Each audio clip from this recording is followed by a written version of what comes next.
Hello students, तो चलिए आज हम लोग शुरुआत करते हैं क्लास 9 के एक्सरसाइज 8.1 के लास्ट क्वेश्चन मतलब क्वेश्चन नंबर 7 का, जो कि है ABCD is a trapezium in which AB is parallel to CD and AD is equals to BC। तो इस क्वेश्चन में सबसे पहले हम लोगों को क्या बोला गया है कि जो फिगर हम लोगों को दिया गया है बुक में, उसमें ABCD जो है वो एक ट्रेपेजियम है, लेकिन जो ट्रेपेजियम है उसमें साइड AB जो है वो CD के पैरेलल है। यहाँ पर आप लोग फिगर में देख सकते हो कि ABCD जो है वो एक ट्रेपेजियम है और AB साइड जो है वो CD के पैरेलल है। और एक इन्फॉर्मेशन हम लोगों को क्या गिवन है कि AD साइड जो है वो BC के इक्वल है, मतलब AD साइड जो है वो BC के इक्वल है, तो ये इसके इक्वल भी गिवन है। ठीक है, अब हम लोगों को इसमें प्रूफ करके क्या दिखाना है, सबसे पहले तो हम लोग को दिखाना है कि एंगल A जो है वो एंगल B के बराबर है, मतलब ये वाला जो एंगल है वो इस वाले एंगल के बराबर है। दूसरा हम लोगों को क्या शो करना है कि एंगल C जो है वो एंगल D के बराबर है, मतलब एंगल C जो है वो एंगल D के बराबर है। थर्ड हम लोगों को क्या प्रूव करना है कि ट्रायंगल ABC जो है वो कॉन्ग्रुएंट है ट्रायंगल BAD के। तो ABC ट्रायंगल तो दिख नहीं रहा, तो उसका कंस्ट्रक्शन हम लोग करेंगे जब थर्ड नंबर क्वेश्चन सॉल्व करेंगे तब। और फोर्थ हम लोगों को क्या शो करना है कि डायगोनल AC जो होगा, डायगोनल AC जो है वो डायगोनल BD के बराबर होगा। तो चलिए अब हम लोग शुरुआत करते हैं क्वेश्चन का। तो क्वेश्चन का शुरुआत हम लोग कैसे करते हैं, तो सबसे पहले तो गिवन लिखते हैं। तो गिवन हम लोगों का यहाँ पर क्या है कि साइड AB जो है वो CD के पैरेलल है, और दूसरा हम लोगों को क्या गिवन है कि AD जो है वो BC के इक्वल है। ये हमारा गिवन इन्फॉर्मेशन है। और टू प्रूफ तो हमारा ढेर सारा है, लेकिन सबसे पहले हम लोग कंस्ट्रक्शन करेंगे। तो टू कंस्ट्रक्ट हमारा यहाँ पर क्या है कि draw a line from C या draw a line CE from C to point E such that AECD is a parallelogram. तो सबसे पहले हम लोगों को क्या करना है, हम लोगों को पॉइंट C से एक पॉइंट E तक लाइन ड्रॉ करना, और ऐसा ड्रॉ करना है कि AECD जो है वो एक पैरेललोग्राम का फॉर्मेशन कर दे। तो ये हमारा कंस्ट्रक्शन है। अब हमारा टू प्रूफ जो है उसमें सबसे पहला हमारा टू प्रूफ क्या है कि एंगल A जो है वो एंगल B के बराबर है। अब ये हम लोग प्रूफ करेंगे कैसे, कुछ तो दिमाग कुछ तो लॉजिक इसमें लगाना होगा ना। तो देखिए ज्यादा क्वेश्चन हार्ड तो नहीं है, थोड़ा क्वेश्चन दिमाग लगाने वाला है। तो हम लोग इसमें क्या करते हैं, सबसे पहले तो हमने जो कंस्ट्रक्शन से लिखा है उसको हम लोग देख लेते हैं। जैसे कि अभी हमने क्या लिखा कि AECD इज अ पैरेललोग्राम है। हमने अभी ये कंस्ट्रक्ट किया था कि AECD जो है वो एक पैरेललोग्राम है। अगर AECD पैरेललोग्राम है तो पैरेललोग्राम का जो अपोजिट साइड्स होता है वो आपस में इक्वल होता है, मतलब साइड AD जो होगा वो EC के बराबर हो जाएगा। तो यहाँ पर हम लोग क्या लिखेंगे, यहाँ पर आप लोग लिख सकते हैं कि since AECD is a parallelogram therefore AD side जो होगा वो EC साइड के बराबर हो जाएगा। क्यों बराबर हो जाएगा, तो रीजन लिखेंगे opposite sides of a parallelogram are equal. ये हमने एक चीज फाइंड आउट करा, लेकिन हम लोगों को क्वेश्चन में क्या गिवन था, बट वी नो या बट गिवन भी आप लोग लिख सकते हो। हम लोगों को क्वेश्चन में क्या गिवन है कि AD जो है वो BC के बराबर है, AD is equals to BC है। तो अब AD जो है वो EC के भी बराबर है और AD जो है वो BC के भी बराबर है। तो यहां से हम लोग क्या लिख सकते हैं कि देयरफॉर वी कैन से कि EC जो होगा वो BC के बराबर होगा। अब फिगर में मार्क कर लेते हैं, देखिए EC जो है वो BC के बराबर है। अब अगर EC जो है वो BC के बराबर है तो हम लोग यहाँ पर से क्या लिख सकते हैं कि ये वाला जो एंगल है वो इस वाले एंगल के बराबर होगा। अब आप लोग सोच रहे होंगे कैसे बराबर होगा, तो हम लोग पढ़े थे ना कि किसी भी ट्रायंगल में अगर दो साइड्स इक्वल होते हैं तो उसके अपोजिट वाला जो एंगल होता है वो भी आपस में इक्वल होता है। तो हम लोग इसको लिख लेते हैं कि EC is equals to BC हो जाएगा। तो अब यहाँ क्या लिखेंगे कि in triangle BCE, triangle BCE में हम लोगों को क्या गिवन है कि EC जो है वो BC के बराबर है। अब EC के अपोजिट वाला कौन सा एंगल है, तो एंगल CBE है, और BC के अपोजिट कौन सा एंगल है, तो एंगल CEB है। और इसका रीजन हम लोग क्या लिखेंगे कि angles opposite to equal sides are equal. और हम लोग इसको अज्यूम कर लेते हैं टू बी इक्वेशन नंबर 1। इतना होप सो आप लोगों को समझ में आया होगा। अब हम लोग क्या करेंगे, तो अब हम लोग ये जो बनाए हैं पैरेललोग्राम AECD, इसमें जो जो इंफॉर्मेशन हम लोगों को मिलेगा, जो हम लोगों का काम का है, उसको लिख लेते हैं। जैसे कि हम लोग क्या लिख सकते हैं कि सिंस AB साइड जो है या एडी साइड जो है वो सीई के पैरेलल है। देखिए एडी साइड जो है वो सीई के पैरेलल है। क्यों पैरेलल है? तो ये पैरेललोग्राम था इसीलिए। और अगर हम लोग एई को यहाँ पर ट्रांसवर्सल कंसीडर कर ले, एई इज अ ट्रांसवर्सल, और एई को अगर हम लोग ट्रांसवर्सल कंसीडर कर ले तो हम लोग यहाँ से क्या लिख सकते हैं कि एंगल ए, ये वाला जो एंगल होगा, और एंगल सीईबी, ये वाला जो एंगल होगा, इसका सम कितना हो जाएगा? 180 डिग्री के बराबर होगा। क्यों 180 डिग्री के बराबर होगा? क्योंकि angles on the same side of the transversal का सम कितना होता है? 180 डिग्री के बराबर होता है। ये हमने पिछले चैप्टर में भी पढ़ा था। तो यहाँ पर हम लोग क्या लिखेंगे कि since AD is parallel to CE and AE is a transversal, therefore हम लोग क्या लिख सकते हैं कि angle A plus angle CEB जो होगा वो 180 डिग्री के बराबर होगा। क्यों 180 डिग्री के बराबर होगा? तो हम लोग क्या लिखेंगे कि sum of angles on the same side of transversal is 180 degree. इतना होप सो आप लोगों को समझ में आ गया होगा। अब क्योंकि हम लोगों को सिर्फ एंगल ए का प्रूफ करना है तो हम लोग एंगल ए को यहाँ से फ्री कर लेते हैं। तो एंगल ए को हम लोग क्या लिख सकते हैं? 180 डिग्री माइनस एंगल CEB, ये लिख सकते हैं एंगल ए को। अब देखिए अगर मान लीजिए एक और चीज हम आपको बताते हैं कि यहाँ पर हम लोग को दिख रहा है कि AE जो लाइन है, तो उस हिसाब से ये वाला और ये एंगल को ऐड करेंगे तो सम कितना आएगा? 180 डिग्री के बराबर आएगा। क्यों 180 डिग्री के बराबर आएगा?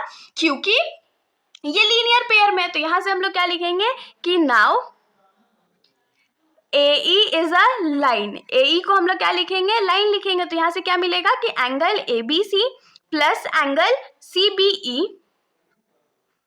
इज इक्वल्स टू कितना हो जाएगा? 180 डिग्री। क्यों 180 डिग्री हो जाएगा? तो लीनियर पेयर हो जाएगा। अब देखिए एंगल ABC को हम लोग सिर्फ एंगल B भी तो लिख सकते हैं। तो यहाँ पर क्या हो जाएगा? Angle B plus angle CBE is equals to 180 degree हो जाएगा। लेकिन देखिए CBE को अगर हम लोग इस साइड भेज दे तो कोई दिक्कत, क्योंकि हम लोग को सिर्फ एंगल B चाहिए। तो क्या हो जाएगा? Angle B is equals to 180 degree minus angle CBE, ये तो हो गया। लेकिन यहाँ पर हमारे पास एंगल CEB है और यहाँ पर एंगल CBE है, तो डिफरेंस तो है। तो अब इसको इक्वल हम लोग कैसे कर सकते हैं? क्योंकि हमने इक्वेशन नंबर 1 जिसको अभी अज्यूम करा था उसमें हमने क्या प्रूफ करा था कि ये दोनों एंगल जो है वो आपस में इक्वल है। एंगल CEB मतलब ये वाला जो एंगल है वो इस वाले एंगल के बराबर है। तो हम लोग इसको इंटरचेंज कर देते हैं, इसी को रहने देते हैं। तो ये क्या हो जाएगा? 180 डिग्री माइनस एंगल CEB। और इसको हम लोग क्यों लिखे हैं? तो फ्रॉम इक्वेशन 1 हम लोग इसको अज्यूम कर लेते हैं टू बी इक्वेशन नंबर 2 और इसको अज्यूम कर लेते हैं टू बी इक्वेशन नंबर 3। तो यहां से हम लोग क्या लिख सकते हैं कि फ्रॉम इक्वेशन 2 एंड 3। अब देखिए इक्वेशन 2 और 3 में हमारा जो RHS है वो सेम है ना, और हम लोग जानते हैं कि जब हमारा RHS सेम होता है तो हमारा RHS भी जो है वो इक्वल होता है। तो यहाँ से हम लोग क्या लिख सकते हैं कि from equation 2 and 3 angle A is equals to angle B। तो यहाँ पर हमारा जो फर्स्ट वाला क्वेश्चन था वो प्रूव हो चुका है। अब हम लोग आ जाते हैं इस क्वेश्चन के सेकंड वाले प्रूफ पर। तो इस क्वेश्चन का जो सेकंड वाला प्रूफ था उसमें हम लोगों को क्या प्रूफ करना है? सेकंड वाले में 2 प्रूफ है हमारा कि एंगल C जो है वो एंगल D के बराबर है, ये हम लोगों को प्रूफ करके देना है। अब इसमें क्वेश्चन अराइज होता है हम लोग इसको प्रूफ करेंगे कैसे? तो जैसे हमने पहले वाला क्वेश्चन सॉल्व करा वैसे हम लोग सेकंड वाला भी करेंगे। ये थोड़ा ज्यादा सिंपल है। क्यों सिंपल है? तो देखिए हम लोगों को क्वेश्चन में क्या गिवन था कि AB जो है वो CD के पैरेलल है। ये हम लोगों को क्वेश्चन में गिवन था। फिगर में भी आप लोग देख सकते हो कि साइड AB जो है वो CD के पैरेलल है। और AD को एज हम लोग अगर ट्रांसवर्सल कंसीडर करें तो हम लोग क्या लिख सकते हैं कि angle A plus angle D जो होगा वो 180 डिग्री के बराबर होगा। क्यों 180 डिग्री के बराबर होगा? क्योंकि angles on the same side of the transversal का सम हमेशा 180 डिग्री के बराबर होता है। तो हम लोग इसको लिख सकते हैं कि since AB is parallel to CD and AD is a transversal. AD को हम लोग क्या कंसीडर किए हैं? ट्रांसवर्सल कंसीडर किए। तो यहाँ से हम लोग क्या लिख सकते हैं कि angle A plus angle D जो होगा वो कितने डिग्री के बराबर होगा? 180 डिग्री के बराबर होगा। 180 डिग्री के बराबर क्यों होगा? क्योंकि angles on the same side of transversal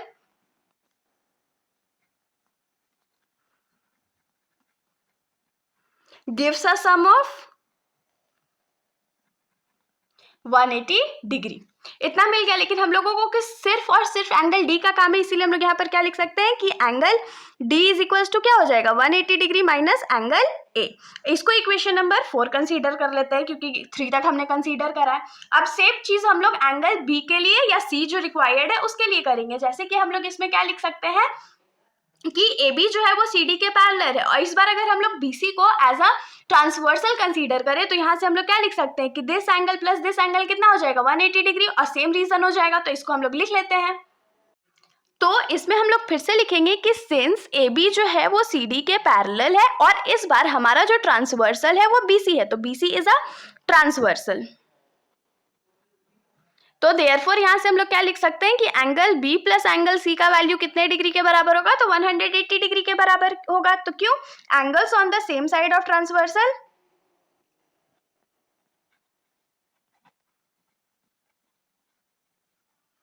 gives a sum of 180 degree.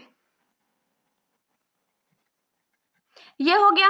अब देखिए हम लोगों को तो सिर्फ एंगल सी का काम है, तो यहाँ से हम लोग क्या लिख सकते हैं कि angle C is equal to 180 degree minus angle B हो जाएगा। लेकिन अगर यहाँ पर एंगल ए होता तो हमारा काम ज्यादा इजी हो जाता। तो हमने क्वेश्चन नंबर 1 में प्रूव करा था ना कि एंगल बी और एंगल ए जो है वो इक्वल है, तो एंगल बी को हमने एंगल ए से रिप्लेस कर दिया। तो यहाँ पर क्या लिखेंगे कि सिंस एंगल ए जो है वो एंगल बी के बराबर है, और इसको इक्वेशन नंबर 5 मान लेते हैं। तो अब इक्वेशन नंबर 4 देखिए और इक्वेशन नंबर 5 देखिए, दोनों का आरएचएस सेम है, मतलब एलएचएस जो होगा वो भी इक्वल होगा। तो यहाँ पर हम लोग क्या लिखेंगे कि फ्रॉम इक्वेशन 4 एंड 5 हमारा एंगल सी जो है वो एंगल डी के बराबर हो गया। यहाँ पर हमारा जो क्वेश्चन नंबर 2 था वो प्रूव हो चुका है। अब हम लोग आ जाते हैं इस क्वेश्चन के थर्ड पार्ट पर। तो इस क्वेश्चन का जो थर्ड पार्ट है उसमें हम लोगों को क्या प्रूव करना है, थर्ड में हमारा 2 प्रूव है कि ट्रायंगल एबीसी जो है वो कॉन्ग्रुएंट है ट्रायंगल बीएडी के। अब इसके लिए तो हम लोगों को फिगर बनाना पड़ेगा, तो फटाक से हम लोग क्या करते हैं फिगर बना लेते हैं। सबसे पहले हमारा ट्रेपेजियम था तो ट्रेपेजियम हो गया। अब इसको हम लोग थोड़ा सा एक्सटेंड कर देते हैं और यहाँ पर ये हो गया, ये पॉइंट ई था, ये ए बी सी डी हो गया। अब इसमें हम लोगों को क्या बोला है, हम लोगों को प्रूव करना है कि triangle A B C B A D के बराबर है। तो ए बी सी ट्रायंगल दिख रहा है, मेरे को तो नहीं दिख रहा है, तो ए बी सी ये वाला ट्रायंगल है, ज्वाइन कर देता। अब दिखा है एबीसी ट्रायंगल, और दूसरा ट्रायंगल कौन सा है बी ए डी, तो बी ए डी ये ट्रायंगल फॉर्म करने के लिए हम लोग को बी डी को ज्वाइन करना पड़ेगा। तो सबसे पहले इसमें हमारा जो कंस्ट्रक्शन होगा वो क्या होगा, 2 कंस्ट्रक्ट हमारा इसमें है कि join A C and again join B D. अब इसमें हमारा प्रूफ कैसे होगा, इसमें तो हम लोगों को कॉन्ग्रुएंसी प्रूफ करना है, तो कॉन्ग्रुएंसी के लिए 3 इक्वल चीजें हम लोगों को चाहिए। तो अब 3 इक्वल चीजें कौन कौन सी होगी चलिए देखते हैं। तो सबसे पहले हम लोग क्या लिख सकते हैं कि ए बी साइड जो है वो दोनों ट्रायंगल में कॉमन है, एक साइड मिल गया। उसके बाद क्योंकि हम लोगों को क्वेश्चन में गिवन था कि एडी जो है वो बीसी के बराबर है, तो AD is equals to BC हो गया, 2 साइड मिल गया। एक चीज और हम लोग को चाहिए, तो वो हम लोग क्या लिख सकते हैं, देखिए एंगल ए जो है वो एंगल बी के बराबर है। एंगल ए एंगल बी के बराबर क्यों है, क्योंकि ये हम लोगों को अब हम लोगों ने फर्स्ट पार्ट में प्रूफ करा था कि एंगल ए एंगल बी के बराबर है। तो चलिए अब हम लोग इसको लिख लेते हैं। तो हम लोग लिखेंगे in triangle A B C and triangle B A D, इन दोनों ट्रायंगल में सबसे पहले हम लोग क्या लिखने वाले हैं कि साइड ए बी जो है वो दोनों में कॉमन है, तो A B is equals to A B, और रीजन क्या जाएगा तो कॉमन जाएगा। दूसरा चीज हम लोग क्या लिखेंगे कि एंगल ए जो है वो एंगल बी के बराबर है, लेकिन एंगल ए बी सी पहले लिखाना है, तो ए बी सी एंगल कौन से में आता है, ट्रायंगल एंगल बी आता है ए बी सी में, और बी ए डी में एंगल ए आता है। तो इसमें हम लोग angle B is equals to angle A लिखेंगे, और रीजन क्या लिखेंगे तो प्रूव्ड इन 1, ये हो गया। और एक चीज हम लोग क्या लिख सकते हैं कि साइड BC जो है वो AD के बराबर है, ABC ट्रायंगल पहले था ना, इसलिए BC is equals to AD हो गया, तो BC is equals to AD हो जाएगा। और ये हमने क्यों लिखा है, तो ये हम लोगों को क्वेश्चन में गिवन था। अब आप लोग सोच रहे हो कि उल्टा उल्टा हमने क्यों लिखा है, क्योंकि देखिए हमारा जो ट्रायंगल है वही हम लोग को उल्टा पड़ रहा है। पहले हम लोग ट्रायंगल ABC का लिखे है ना नेमिंग, इसीलिए ABC में एंगल B लाई कर रहा था तो हमने एंगल B यहाँ पर लिखा। उसके बाद साइड BC भी ABC में लाई कर रहा था, इसीलिए हमने यहाँ पर BC लिखा। वैसे ही ट्रायंगल BAD जो है उसमें एंगल A हमारा है, तो एंगल A यहाँ लिखा, और AD साइड इसमें आता है तो AD हमने राइट साइड में लिखा। तो यहाँ पर कौन सा प्रॉपर्टी यूज हुआ, SAS। तो हम लोग क्या लिख सकते हैं कि therefore by SAS congruency, triangle ABC जो होगा वो कॉन्ग्रुएंट हो जाएगा ट्रायंगल BAD के। तो यहाँ पर जो हमारा थर्ड वाला क्वेश्चन था वो भी प्रूफ हो चुका है। अब हम लोग आ जाते हैं इस क्वेश्चन के लास्ट पार्ट पर, जिसमें हम लोगों को ये प्रूफ करना है कि साइड AC या डायगोनल AC जो है वो डायगोनल BD के बराबर है। तो फिगर में यहीं पर देख लीजिए, डायगोनल AC डायगोनल BD के बराबर है। तो ये तो इन दोनों ट्रायंगल का पार्ट है ना, तो CPCT से तो आराम से प्रूव हो जाएगा। तो इसको फटाक से हम लोग लिख लेते हैं। तो फोर्थ वाले में AC is equals to BD proof करने के लिए हम लोग लिखेंगे कि since triangle ABC is congruent to triangle BAD। और हम लोगों को ये कैसे पता, तो हमने थर्ड में प्रूव करा था, तो इसको आप लोग प्रूव्ड अबव भी लिख सकते हो या प्रूव्ड इन 3 भी लिख सकते हो। तो देयरफॉर बाय CPCT हम लोग क्या लिख सकते हैं कि डायगोनल AC जो है वो BD के बराबर है, और यही तो हम लोग को प्रूफ करना था। तो इसके साथ हमारा ये जो सॉल्यूशन है यहीं पर खत्म हो जाता है।